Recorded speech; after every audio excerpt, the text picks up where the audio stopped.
May the words of my mouth and the meditations of our hearts be holy and acceptable in thy sight, O God, our rock and our Redeemer. It takes a while to settle into a new place. And settling into a new place comes with its own lists of things to do, people to meet, work to be started, a new culture to experience. You don't stop being a tourist in a new place until you do all the things that tourists have to do. So I've been diligently working through my lists here in Camp Hill in my first weeks in ministry. Many thanks to the great advice of some CHPC members. But considering the past few months, even just getting up and going out of bed to go to places and do things and see people has taken its own getting used to again. So I admit I was maybe a little less than joyful when I hopped into my Subaru this last Monday to go to Gettysburg, a little groggy and underslept. It was one of those things that I just had to do, I was told. But battlefields aren't the first or the second place that comes to mind when I think of joy, after all. I didn't go for a guided tour. I just started and walked around, and as the coffee started to take hold, I did start to enjoy those lush green fields, distant views and ridge lines, scattered with memorials and markers for an event that was anything but joyful. It seemed appropriate. And then, sweat-drenched and having my fill of the walking around, I wandered into that air-conditioned visitors center to beat the heat.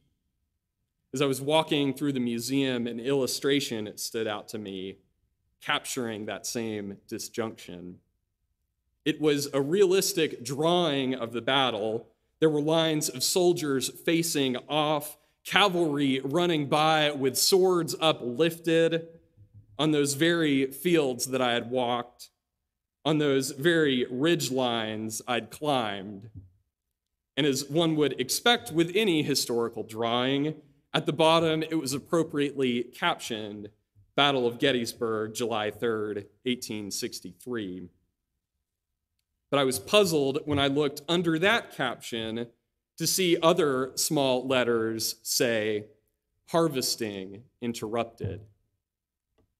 My eyes turned to the center of the image, where in that field surrounded by those soldiers facing off was drawn this pristine, bright orange farm harvester, labeled very clearly McCormick's Harvester and Twine Binder, abandoned at the scene of the battle.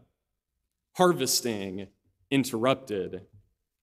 I didn't quite know what to make of this. Only when I looked at the little museum description at the bottom right did I learn that this was an advertisement marketing that piece of farming equipment from the McCormick's company, Harvesting Interrupted.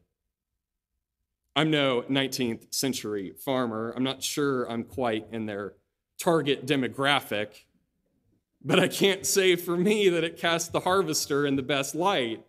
It didn't demonstrate its unique capabilities, showcase how much it could bind and produce.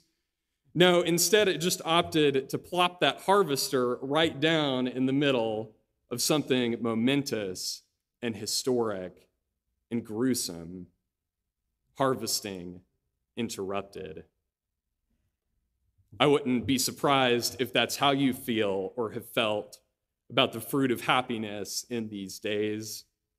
Swept up in something momentous and historic and gruesome, our own battles have interrupted the ways we harvest our own happiness.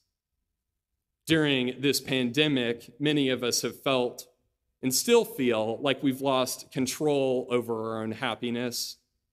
Jobs interrupted, hobbies interrupted, time with kids out of the house interrupted, time with friends at school interrupted, plans to move or advance in career or self-improve or heal interrupted, harvesting interrupted.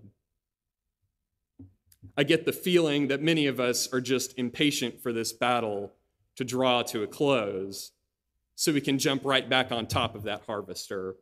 There are so many things we're supposed to do to harvest our own joy in this life. There's so much work to be done, people to please, so much to buy and display and maintain in order to be happy.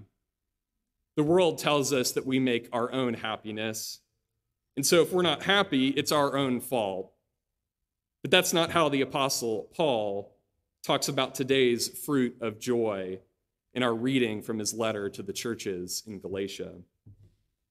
In our reading today, he lists those fruits of the Spirit: love, joy, peace, patience, kindness, generosity, faithfulness, gentleness, and self-control. But he also compares that list to another, the works of the flesh. Wild words like fornication, impurity, licentiousness, idolatry, sorcery, enmities, strife, jealousy, anger, quarrels, dissensions, factions, envy, drunkenness, carousing, and my favorite, things like these. Interestingly, he says this: the works of the flesh are obvious, but he says no such thing for our fruits of the Spirit. The works of the flesh that tear apart our relationships with one another and our relationships with God are obvious. We tend to know how those work or don't really work in our lives. But the best that Paul can say for the fruit of the Spirit is that there is no law against such things. But the fruits of the Spirit are deceptively simple. It's not immediately obvious. How do we attain them? How do we live into them? Unfortunately, Paul's letter to the Galatians is no self-help guide to be faithful or loving or patient. It's not a step-by-step list to become more generous or gentle or self-controlled. It's not an instruction manual for how to operate the harvester for the fruit of joy in our lives. In fact, Paul says that these fruits are gifts of grace. Keep this in mind. It's a very dangerous thing to say that joy is a gift of grace. It's a very disruptive thing to say that joy isn't a result of our own efforts. It's a fruit of what God is doing within us. Saying that joy is a gift of grace is just another way of saying it's outside of our control. It's another way of saying that at any moment, our joy is liable to be interrupted by some raging battle. But in fact, it's joy that invades. On one side of that battle line is the fruit of joy. On the other is the world's great suffering at the hands of the work of the flesh. Much is made of the difference between joy and happiness. One is lasting, the other is temporary. One we should be patient for, diligently working to cultivate and harvest. The other is short-sighted and self-serving. But maybe that's not as simple as we've been told. When those lines are drawn pretty clear between joy and happiness, the message is this: in order to have joy, you need to be a totally different kind of person than you already are. But to say that joy is a gift of grace is not to say that we don't have it.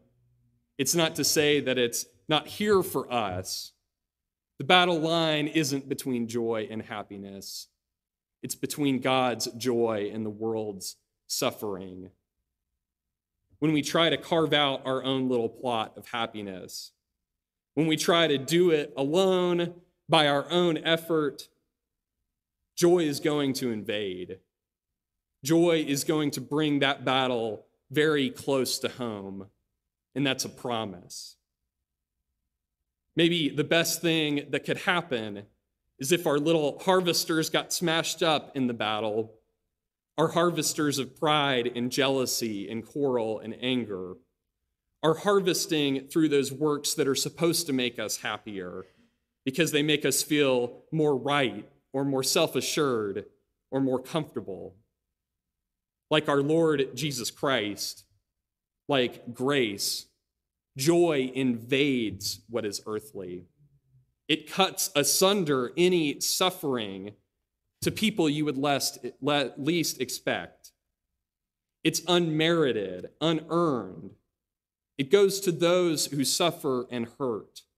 Joy breaks through to us worldly people. It invades the places you would least expect. If only we would drop our harvesters and join the battle.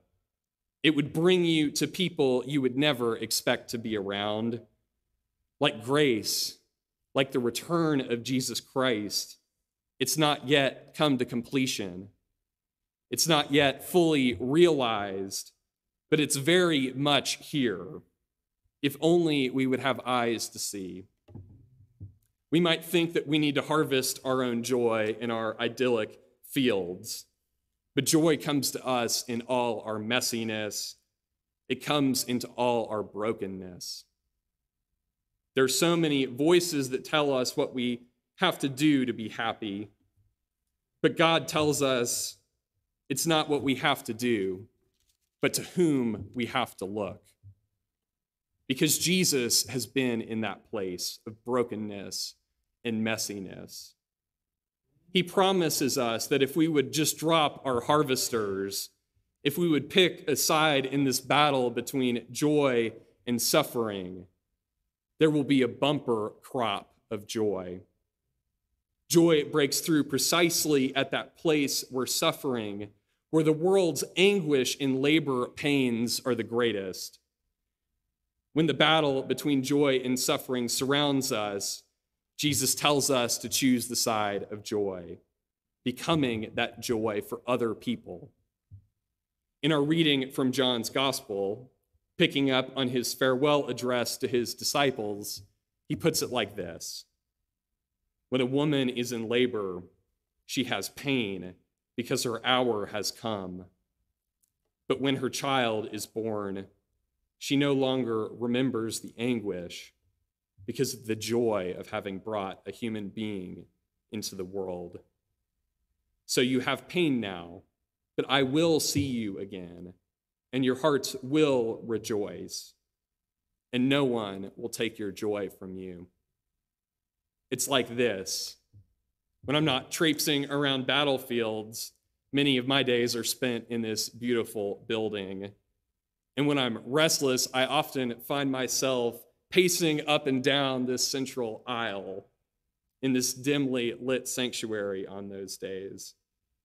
And on those days, this shepherd glass is not lit from behind as we've seen with our hallelujahs. So you can only make out vaguely this triumphant vision of Christ the shepherd, the harp glorifying God, and the empty cross. You'd really only be able to make it out if someone had told you what to look for, or if you'd seen it for yourself and shouted hallelujah on a Sunday like today. But instead, in the middle of the week, the light in the sanctuary comes breaking in from the back. In the stained glass image there of Christ calling forward the children, saying, "Let the little children come to me." In these in-between times, friends, while we wait for Christ's return to make our joy complete, maybe it's like that for us. We're only vaguely able to make out its outline. Maybe we only know what's coming because we trust what we've been told and the faith that's been planted in our lives. But Christ tells us that our joy is illuminated and made real when we don't do it alone, when we look out to the back, when we live into community with people who would surprise us, when we serve the other and take a stand to let God's children come forward, experience the joy of Jesus, particularly those who suffer, particularly those who could be transformed by us going out and by us inviting them in, by going out to the battlefield where people suffer and God's joy invades.